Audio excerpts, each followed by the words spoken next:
Good morning. So in our final roundup, we've come to day 361 of our 365 days of Bible study. We've come to think about Moses the lawgiver.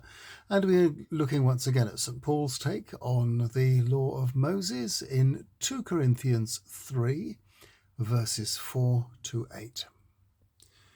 So, because of Christ, we are confident about God's attitude towards us.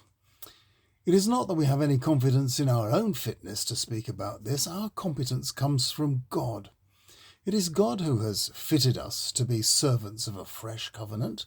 This new covenant isn't a written document. It's a spiritual thing. The written letter kills, but the Spirit gives life. Remember how gloriously the deadly stone-carved code was delivered. So much so that the Israelites couldn't look for long at Moses on account of the way his face shone. That glory has now faded. How much more glorious will be the delivery of the Spirit? If the delivery of blame was glorious, how much more glorious will be the delivery of righteousness? Yes, what once had glory has now lost that glory to a greater glory. If what has now been set aside once had glory, how much more glory is now attached to this new permanent gift? With a hope as strong as this, we can act with boldness, not like Moses who put a veil on, which stopped the Israelites from gazing at a fading glory. Sadly, their ideas had become fixed, so that right up to the present, when they hear the Old Covenant being read, the same veil is still there. Only in Christ is the veil discarded. Yes, to this very day, whenever the books of Moses are read, a veil remains over their minds. But when you turn to the Lord, the veil is gone. Now the Lord is the Spirit, and wherever the Lord's Spirit is, there is freedom. So all of us, with unveiled faces, can see the Lord's glory as if reflected in a mirror. For we are being transformed into the same appearance, from one intensity of glory to another. This all comes from the Lord, the Spirit. So now, as I said, we have moved from the story of Abraham to that of Moses, the liberator and the lawgiver. Shortly after his birth, because of the swift and clever action of his enslaved Jewish mother and some female friends, she managed to save the child from death, and he survived under the protection of a member of the Egyptian royal family when other male children were being murdered by the Egyptians. We see in the book of Exodus how once he had grown up, he encountered God in the wilderness and was commissioned to liberate the slaves, his fellow Israelites, with God's help, against all the odds.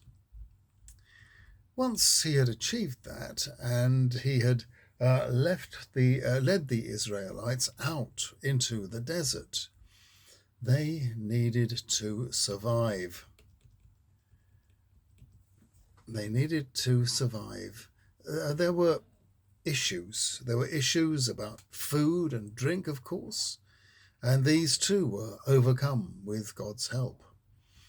But they had been slaves for generations, and now they were free. How were they to live as a free people, as a community? What was their life going to be like?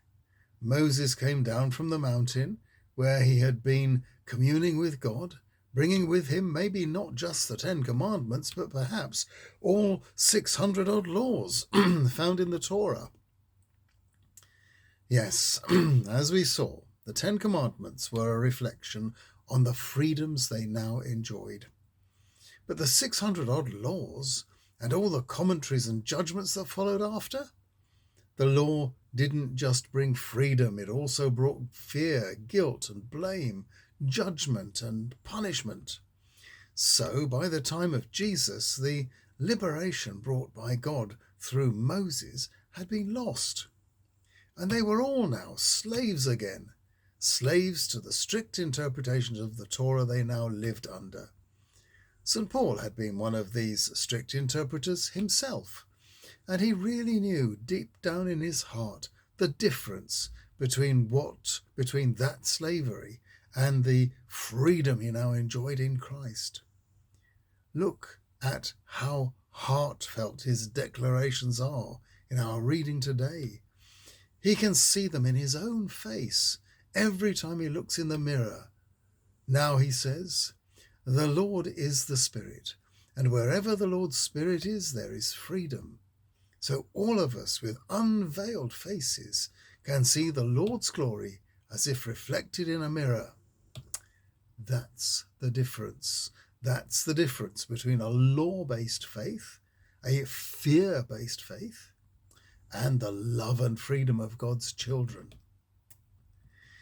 Well, tomorrow we're going to briefly visit King David and see how important he turned out to be to our understanding of Jesus, and I'll be happy to see you tomorrow.